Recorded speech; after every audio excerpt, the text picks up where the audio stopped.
मुद्दा है। लेकिन मित्रों, मैं तो शर्म से झुक जाता हूँ। वो भी उत्तर प्रदेश की धरती से के पाठक जी हैं, जहाँ कई भगवान पैदा हुए हैं।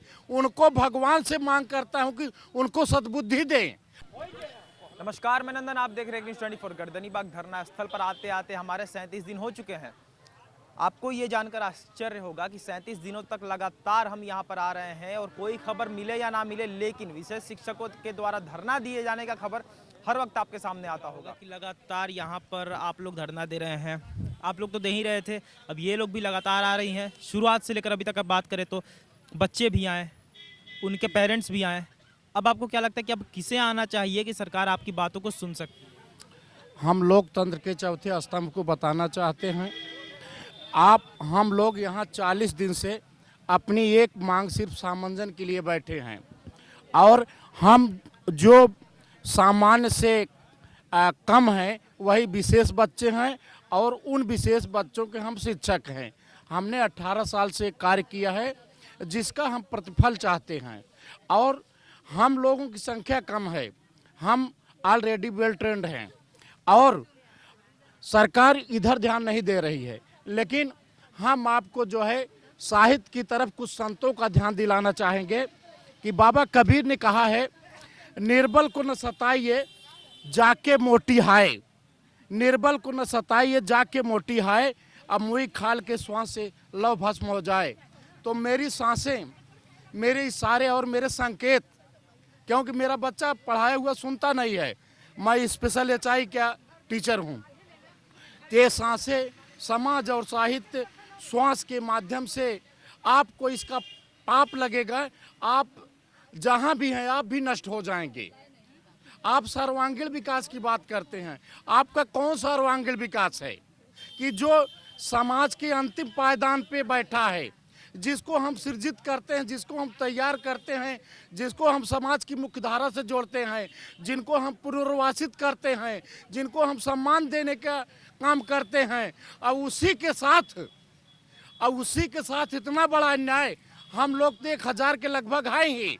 आप प्रधानमंत्री बनने के चक्कर में आप प्रधानमंत्री बने, शुभकामनाएं हैं, लेकिन जब तक 1000 विशेष शिक्षकों का आपका आशीष नहीं मिलेगा, आपको शुभकामनाएं नहीं मिलेंगी, आप कोड नहीं मिले, कभी प्रधानमंत्री नहीं बनेंगे। शासन और सत्ता के लोगों को बताना चाहता हूं, वो कम पढ़े लिखे हो सकते हैं, वो अलग मुद्दा है। लेकिन मित्रों, मैं तो शर्म से झुक जाता हूं। वो भी उत्तर प्रदेश की धरती से के पाठक जी हैं, जहां कई भगवान पैदा हुए हैं। उनको भगवान से मांग करता हूं कि उनको सद्बुद्धि दें, और अंतिम पायदान पर खड़े बच्चों को पढ़ें, आगे बढ़ें, उनको आगे बढ़ाने वाले शिक्षकों को साथ न्याय हो, और हमारा जो है हमको मूल्य मिले।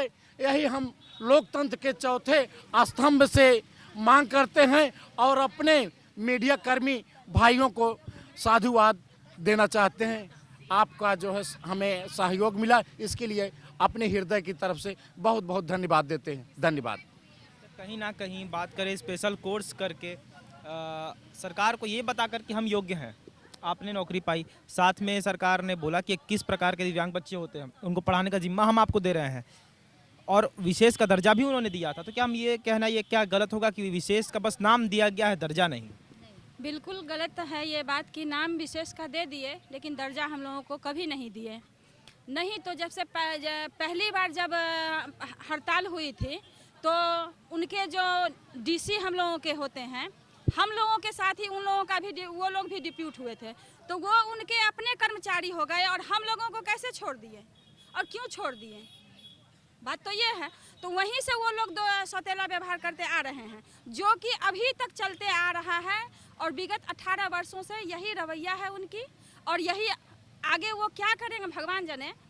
लेकिन अब हम लोग शांति से बैठने वाले नहीं हैं, सड़क पर उतर गए हैं, संसद तक जाएंगे, उनके के पाठक के घर तक जाएंगे, उनके आवास तक का घेराव होगा, उनसे भी बात नहीं बनेगी तो दिव्यांग बच्चों को यहाँ सड़क पर लाया जाएगा।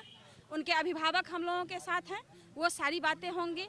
और जहाँ तक आपने कहा कि दिव्यांग बच्चों को हम लाएंगे, तो चलिए दिव्यांग बच्चों को आप लाएंगे, उसके बाद हो सकता है आपको आपका हक मिल जाए, तो आने वाली भविष्य की जो पीढ़ी है वो कहीं ना कहीं ये तो समझेगी ना कि जब तक बच्चे नहीं उतरे तब तक सरकार ने बात नहीं सुनी थी एक समय पर। तो ये सरकार की खामी है कि जब वो बच्चे जिनके लिए हम डिप्यूट है, जिनको कि हम विशेष धारा में जोड़ते हैं और जिनको हम जोड़ते हैं उनको वो जोड़ने वाले जो है जो रास्ता है वो रास्ता खुद भटक रहा है, तो इसकी जिम्मेदारी तो सरकार लेगी ना। इसके लिए मैं आपको एक कविता सुनाना चाहूँगी, सुनिए। मेरे मन का ये उद्गार कहो भला सुनेगा कौन, चुप अंबर खामोश है धरती जनमानस भी है मौन।